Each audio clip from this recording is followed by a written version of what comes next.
வணக்கம். இன்னைக்கு ஒரு குட்டி கதை. ஒரு அழகான கிராமம். அந்த கிராமத்துல 2 இளைஞர்கள் எப்படியாவது ஒரு வியாபாரம் தொடங்கி முன்னுக்கு வரணும் அப்படின்றது அவங்களோட கனவா இருந்துச்சு. தினம் தினம் என்ன செய்யலாம் அப்படின்னு சொல்லி அதை பற்றியே பேசிக்கொண்டிருப்பார்கள். ஒரு நாள் முடிவு எடுக்கிறாங்க, முட்டை வாங்கி வியாபாரம் பண்ணணும்னு. அதனால 2 பேரும் பக்கத்து ஊர்ல நடக்கிற சந்தைக்கு போய் முட்டை வாங்கிட்டு வரலான்னு சொல்லிட்டு ஒரு மாட்டு வண்டியை கட்டிக்கிட்டு போறாங்க. போயிட்டு முட்டைகள் எல்லாம் வாங்கிட்டு அந்த முட்டைகளை மாட்டு வண்டியில அடுக்கி வைக்கிறதுக்கு முட்டை பெட்டிகளையும் வாங்கி பத்திரமா அடுக்கி வைக்கிறாங்க. அதுல 2வது இளைஞன் அந்த முட்டை பெட்டியோட ஒரு பூட்டையும் சேர்த்து வாங்குறான். அந்த பூட்டு 2 ரூபாய் தான், ரொம்ப விலை கம்மி தான்.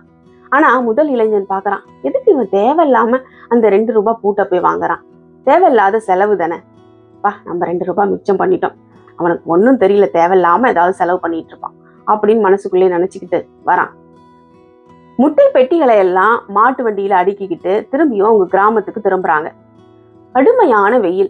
வர்ற வழியில ஒரு நிழலான இடத்துல மாட்டு வண்டியை நிறுத்திட்டு அருகில் உள்ள ஒரு ஆத்துக்கு போய் தண்ணி குடிச்சிட்டு வரலாம் அப்படின்னு சொல்லிட்டு 2 பேரும் கிளம்பி போறாங்க. வந்து பார்க்கும் பொழுது ஒரே குரங்குகள் கூட்டம்.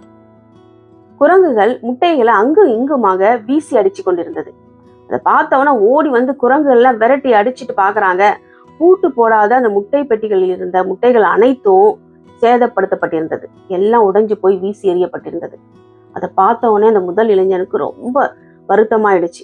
மனம் ரொம்ப கஷ்டப்பட்டது. 2 ரூபாய் பூட்டு, அதை வாங்கி இந்த முட்டை பெட்டியை பூட்டி இருந்தா இவ்வளவு நஷ்டத்துக்கு இன்னைக்கு ஆளாகி இருக்க மாட்டோமே அப்படின்னு ரொம்ப வருந்தினான்.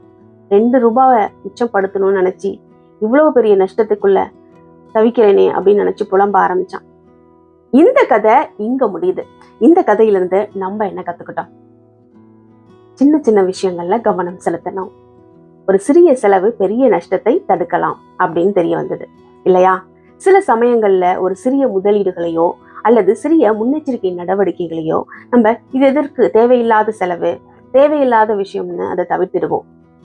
ஆனா இந்த கதையில 2வது நபர் 2 ரூபாவை மிச்சப்படுத்தணும், அது சேமிக்கணும் அப்படின்னு நினைச்சதுனால ஆயிரக்கணக்கான மதிப்புள்ள முட்டைகளை இழந்து நஷ்டத்துல தவித்தார் இல்லையா?